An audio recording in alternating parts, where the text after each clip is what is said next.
예, 지수가 좀 정체 상태입니다. 최근에 어제도 보면 하락 종목이 훨씬 많았거든요. 오늘도 보면 뭐 거래대금 붙는 종목도 많지 않고요. 전반적인 조정 흐름인데 시황 체크하고 어떻게 대응해야 되는지 대응 전략, 투자 전략 세우겠습니다. 오늘 시황에서는 신유진 메리츠증권 도곡지점 부장님 함께합니다. 어서 오세요. 네, 안녕하세요. 네, 반갑습니다. 오늘 신 부장님과 나눠볼 이야기 주제를 저희가 좀 압축을 해봤는데요. 예, 아무래도 이제 엔비디아 하락으로 인해서 국내 반도체주들 좀 숨고르기죠. 주도주 변화의 시작이냐, 아니면 여전히 주도주는 반도체일까 이야기를 하겠습니다. 먼저 엔비디아가 사실 사흘 연속 꽤 많이 빠졌습니다. 그리고 네. 국내 반도체주도 SK 하이닉스 중심으로 영향을 받는데 국내 반도체주에 미치는 영향, 국내 증시 흐름은 어떻게 보세요? 네.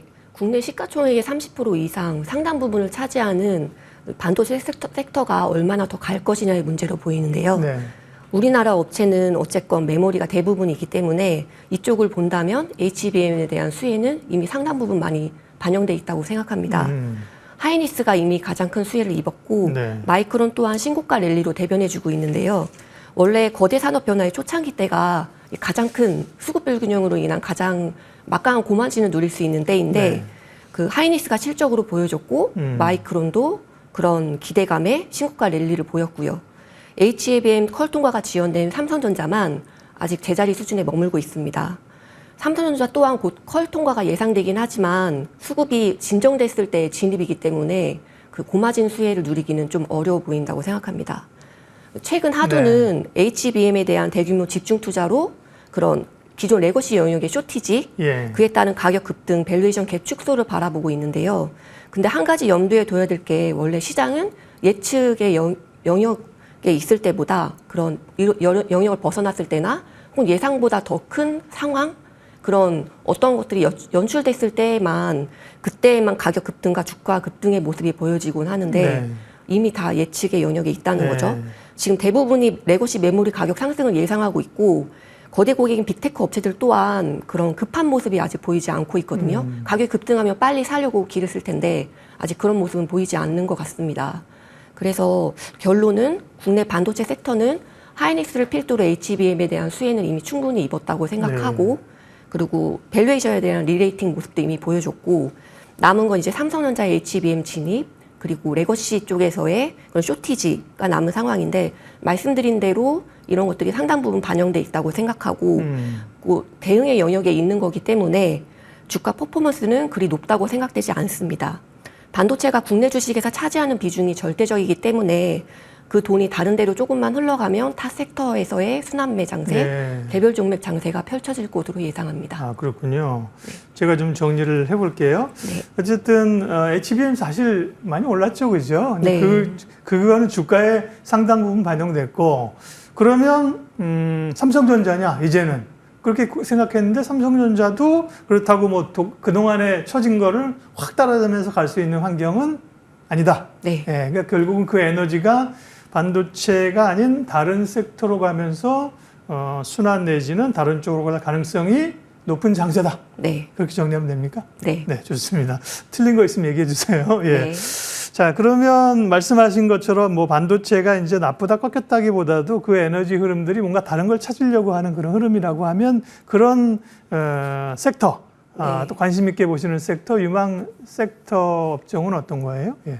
네, 저는 개인적으로 좋게 보는 거는 네. 여전히 지금 주도주로서의 역할을 하고 있는 K푸드 대표되는 음식료 섹터나 네. 뭐 수출 비중이 높은 화장품 섹터 그리고 지금 전력 수급 문제가 계속 야기되고 있는데 네. 부족 문제가 야기되고 있는데 그쪽 관련한 전력 에너지 섹터도 좋게 보고 있습니다. 네. 이 입맛이라는 게 익숙해지기까지가 힘들지 한번 맛들이면 오래 지속되고 이런 소비재 트렌드 또한 이게 쉽게 꺾일 리가 별로 없기 때문에 좋은 모습을 이어갈 것으로 예상됩니다. 네. 네.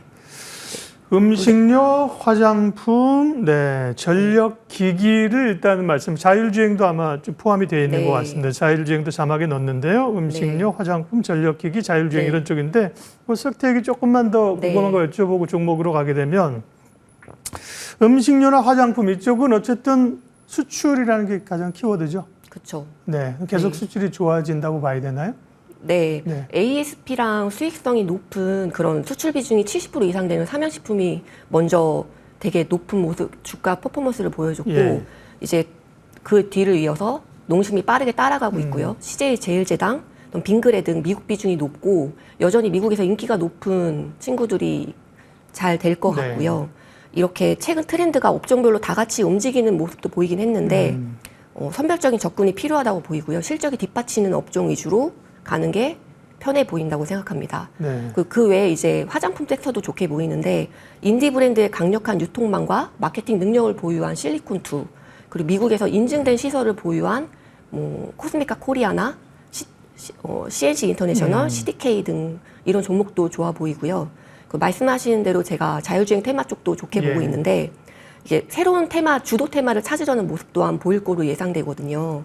대표적으로 최근 주가가 다시 꿈틀대고 있는 테슬라 이로 인해서 자율주행 테마가 다시 붐을 이룰 것으로 보이고요. 네. 여러 이슈 때문에 굴곡은 많긴 했지만 미래 거대 트렌드가 보이는 섹터고 최근 주가도 많이 조정된 상태이기 때문에 부담 없이 접근할 수 있을 거로 보입니다. 이렇게 좋은 주식을 싸게 담을 수 있는 기회는 흔치 않다고 생각되고 있고요. 네.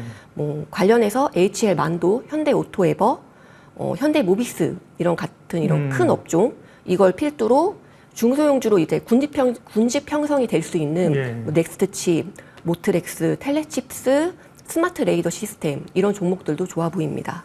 네, 종목은 조금 이제 관심용으로 압축할 거고요. 좋게 네. 보시는 쪽 음식료, 화장품, 전력기기, 자율주행 말씀하셨는데 음식료나 화장품이나 전력기기는 많이 오른 측면이 있지 않습니까? 그리고 가장 그 안에서도 쏠림이 너무 나타난다는 거죠. 삼양식품, 그 다음에 실리콘2, HD 현대일렉들이 가는 것만 가잖아요. 네, 그러면 요즘 여전히 가는 것만 가는 장세 계속 나타나요? 그 안에서 확산보다는? 지금의 장 성격이 그렇다고 보세요?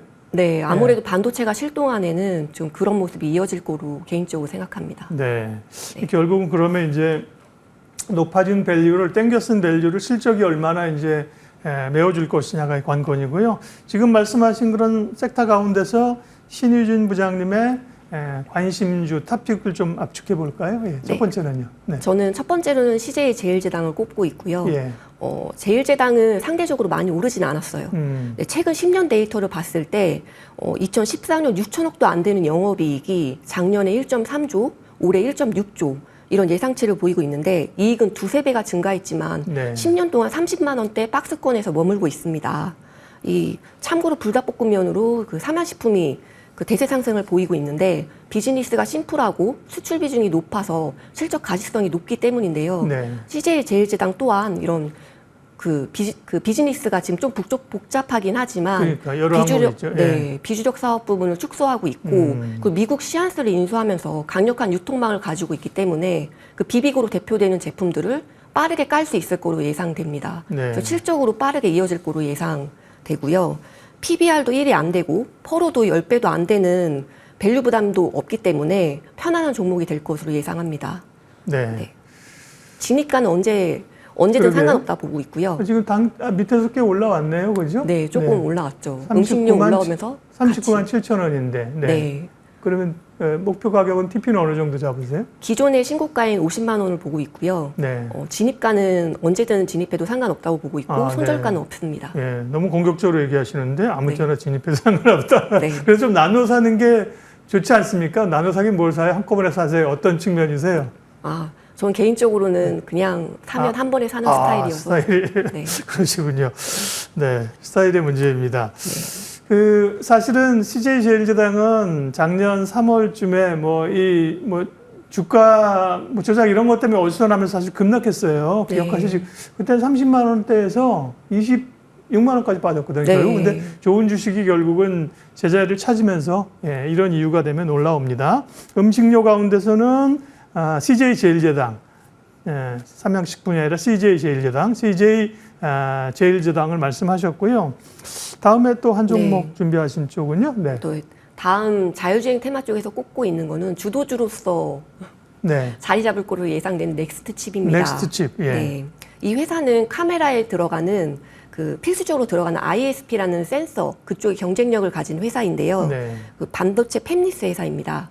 ISP라는 IP로 여러 업체와 협력하고 있고 자율주행의 인지와 제어 영역을 담당하고 있는 그런 반도체 칩을 개발했고요. 자동차는 반응 속도가 생명이기 때문에 엣지단에서 수행하는 센서 칩들의 그런 중요도가 굉장히 높아지고 있는데 이쪽에 특화된 업체이고 최근 이와 관련돼서 글로벌 자동차 회사로부터의 수주 가능성도 높게 점쳐지고 있는데요. 규모도 상당한 것으로 알고 있기 때문에 기대감이 클 것으로 예상합니다. 네.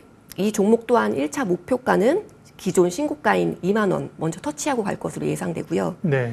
수주도 상관없이 내년도 실적이 올해 대비 2배 이상 그리고 그에 따른 흑전까지 예상되고 있기 때문에 손절가는 없습니다. 네. 진입가도 네. 마찬가지로 언제 들어가도 된다고 생각합니다. 네.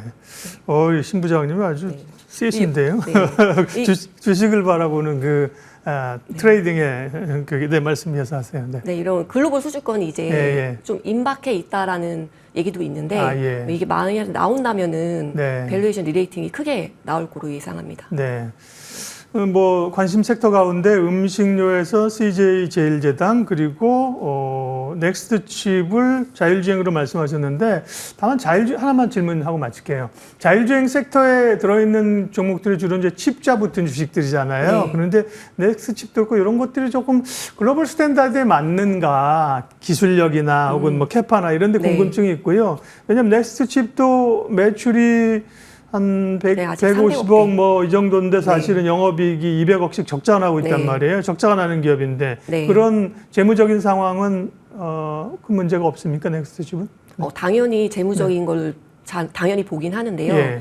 내년도에 일단은 기존 사업만으로 글로벌 수주권 상관없이 뭐 7, 800억대를 예상 중에 있고요. 그에 따른 흑전이 예상되고 기존에 적자가 크게 났었던 거는 투자 비용이 굉장히 많았고요. 인건비, 그런 연구개발비 이쪽에 투자 비율이 너무 높았어서인 거지 기술력도 상당하고 그런 이쪽에서 인증 가진 회사는 손에 꼽기 때문에 그래서 상당히 기대되는 주식입니다. 뭐 저희처럼 이제 잘 모르는데 객관적으로 질문을 하는 사람이 있는데 거기에 대해서 자신 있게 얘기를 하신다는 건 이제 스터디를 많이 하셨다는 거죠. 기업에 대해서.